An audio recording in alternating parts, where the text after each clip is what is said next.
കരകക്കൊതിയിലും മങ്കമടിയിലും മനം മയങ്ങിയും മറുചെവി പോകാതെ ഇത് സത്യം സത്യം സത്യം സത്യം സത്യം. ഞാൻ കുറി അയച്ചു, നിങ്ങളെല്ലാവരും വന്നു, സത്യം ചെയ്തു. എന്തിന് എന്നാരും ചോദിച്ചില്ല. നാം തമ്പി അംഗത്തോട് ചെയ്ത വാഗ്ദാനം നിറവേറ്റണം. വാഗ്ദാനം എന്ന് പറഞ്ഞത് എനിക്ക് മനസ്സിലായില്ല. എന്തോ ചില ആലോചനകൾ നടന്നു എന്ന് കേട്ടു.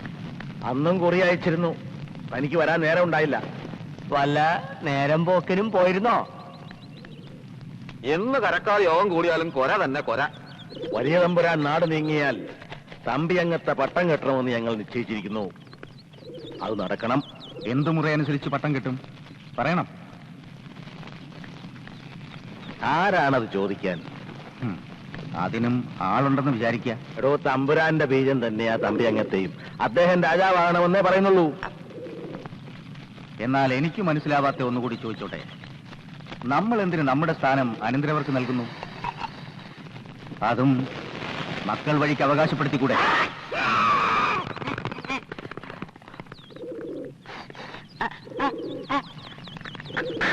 ഒന്നും രണ്ടും കൊല്ലമായുള്ളതല്ല, കാലപ്പഴക്കമുള്ള ഒരു ആചാരത്തെ നാം 8 പേരും കൂടെ മറിച്ചിട്ടെന്ന് വന്നാൽ അത് നീതി അനുസരിച്ച് വേണ്ടായോ? ബലം തന്നെ നീതി. നാട്ടാര് കൂട്ടമിട്ടിളകിയാലോ? നാട്ടാര്? നാമല്ലാതെ നാട്ടാരാര്? നാട്ടാരും കൂട്ടാരും. കണ്ടതാര് കേട്ടതാര്? താനെങ്ങോട്ടാ? മൂത്രമൊഴിക്കാൻ. എനിക്ക് ചില ആശങ്കകളുണ്ട്, അതും കൂടി കേൾപ്പിൻ. മാർത്താണ്ഡവർമ്മ ഇളയ തമ്പുരാൻ തിരുമനസ്സുകൊണ്ട് അതിബുദ്ധിമാനാണ്.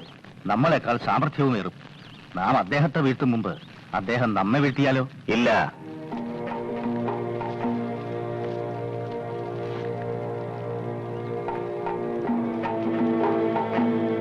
ഈ ചോദ്യത്തിന് മറുപടിയുണ്ട്. അതിനു മുമ്പ് എനിക്കൊന്നറിയണം. നിങ്ങൾ ഏവരും ഒരുമിച്ച് നിൽക്കോ? എന്നോടൊപ്പം നിൽക്കോ? നിൽക്കാം. എന്നോടൊപ്പം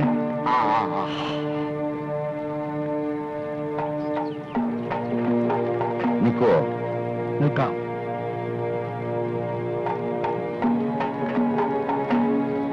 താങ്കൾ പുറത്ത്.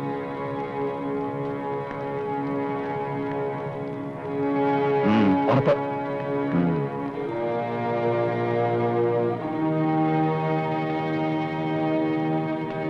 കഴക്കൂട്ടത്ത് പിള്ളയോ?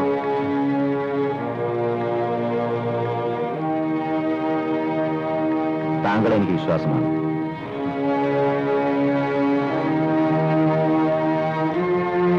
രാമനാമഠം. സുഭദ്ര എവിടെ? ഒരു മിന്നൽ പോലെ കണ്ടതേ ഉള്ളൂ. മുറുക്കാനെടുക്കാൻ പറയാ.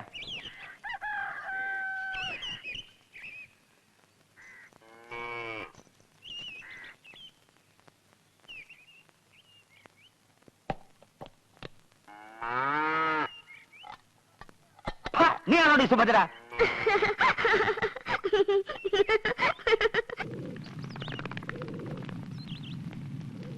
നിങ്ങൾ മഹാപ്രഭുക്കൾ, നാട്ടിനുടയോറുകൾ, അപാര ഗുണമുള്ളവർ, ധൈര്യശാലികൾ, സ്വന്തം ശക്തി എന്തെന്നറിയാത്ത ശക്തന്മാർ. നാട്ടിൽ പൊന്നു വിളയിക്കുന്നത് നിങ്ങൾ. അപ്പോ സ്വത്തിന് അവകാശികളും നിങ്ങളായിരിക്കണ്ടേ? കരം പിരിക്കേണ്ടത് നിങ്ങൾ, നീതിയും നിയമവും നടപ്പിലാക്കുന്നത് നിങ്ങൾ. എങ്കിൽ അതിനുള്ള വ്യവസ്ഥകൾ നിശ്ചയിക്കേണ്ടത് നിങ്ങളല്ലേ? നിങ്ങൾ പറയുന്നത് നാട്ടാർ അനുസരിക്കണം. സിംഹാസനം അത് കേൾക്കുകയും വേണം. ഇന്നോ അധികാരമല്ല ഒരാളിൽ. അയാൾ സർവശക്തൻ. അയാളുടെ പിൻഗാമിയെ അയാൾ തന്നെ തീരുമാനിക്കുന്നു.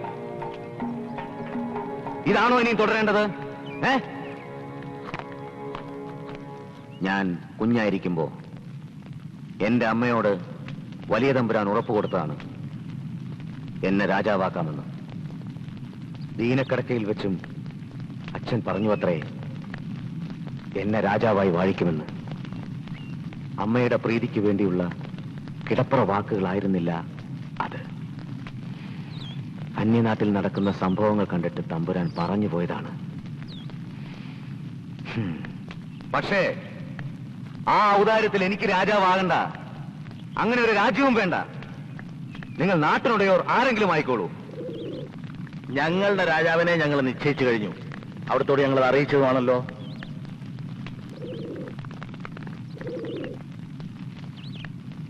നിങ്ങൾ ഏവരുടെ നിശ്ചയം അതാണെങ്കിൽ ഞാൻ പട്ടം കെട്ടാം.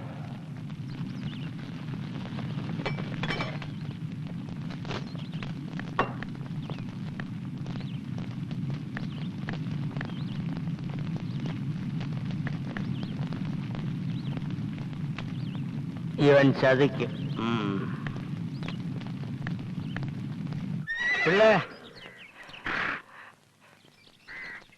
നീ ചതിക്കോ? നീ ഞങ്ങളെ കൊല്ലിക്കോടാ? പറടാ. നിനക്കാരോ കൈവശം തന്നിട്ടുണ്ട്, നല്ലോണം തന്നിട്ടുണ്ട്. ഏറോളാ. അവളാരെന്ന് പറഞ്ഞില്ലേ നിന്നെ ഞാൻ കൊല്ലും. അവൾ ആരാ എന്നോട് പറയടാ. പിള്ളേ,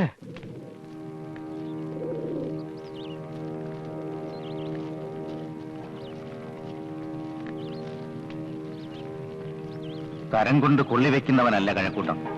ചതിക്കുമെന്ന് ഭയപ്പെടണ്ട. നിങ്ങളുടെ രക്ഷയ്ക്ക് വേണ്ട ഏത് ക്രിയയ്ക്കും ഞാനുണ്ടാവും. ഇവിടുന്ന് കുറി അയച്ചോളൂ. തീരുമാനങ്ങൾ അനുസരിച്ച് പ്രവർത്തിക്കാം. പക്ഷേ ഇനി ആലോചനാ യോഗങ്ങൾക്ക് ഞാനില്ല.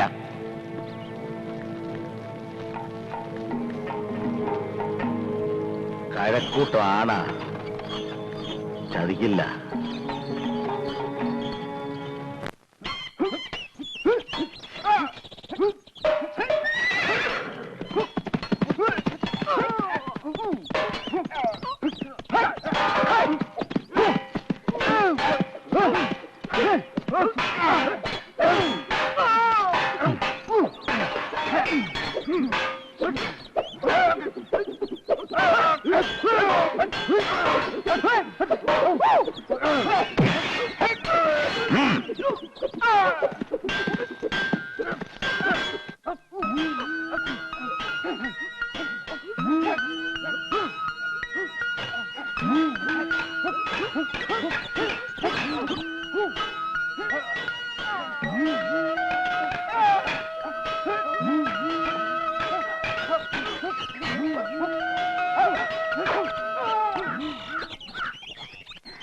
ഉടവാൾ എടുത്താച്ചുന്ന മെയ്യടക്കവും മനവടക്കവും താ മുഖ്യം. അതുதான் പ്രമാണം. ഏതാനാലും ഇന്നക്ക് യാത്ര വേണ്ട. കുടവൻ മാളികയിലെ തങ്കല.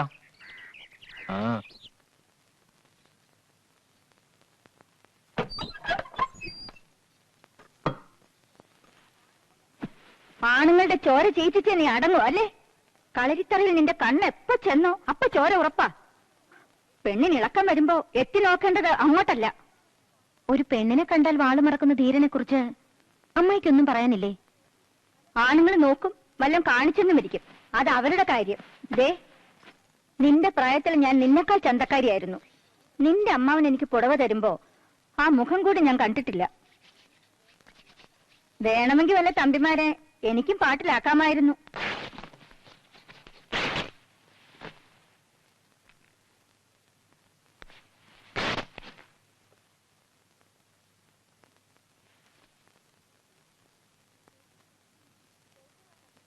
ചൊവ്വുള്ള കണ്ണും മൂക്കും ഉണ്ടെങ്കിൽ ആരെയും വീഴ്ത്താം.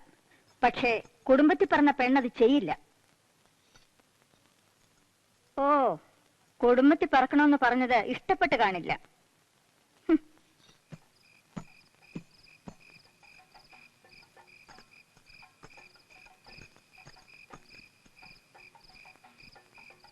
പൊയ്ക്കോളൂ.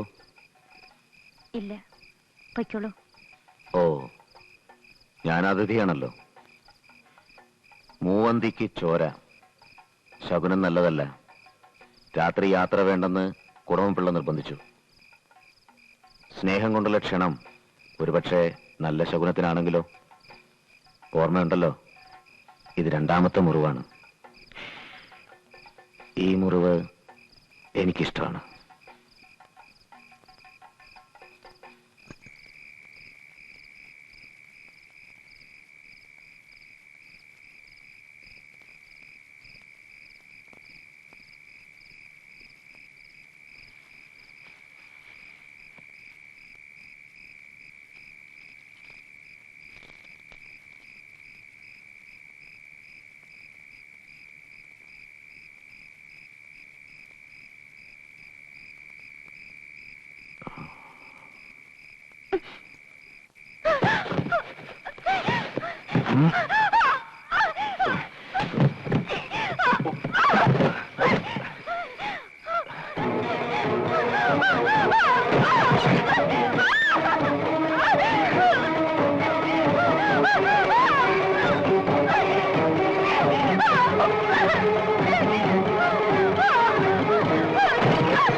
തമ്പിയെ തേടി പെണ്ണുങ്ങളൊന്ന് ഇങ്ങോട്ട് വന്നിട്ടുള്ളൂ. നിനക്കും അത് വേണ്ടിവരും. അതുവരെ ഞാൻ ക്ഷമിക്കും. നീ വരും, വന്നേ പറ്റൂ.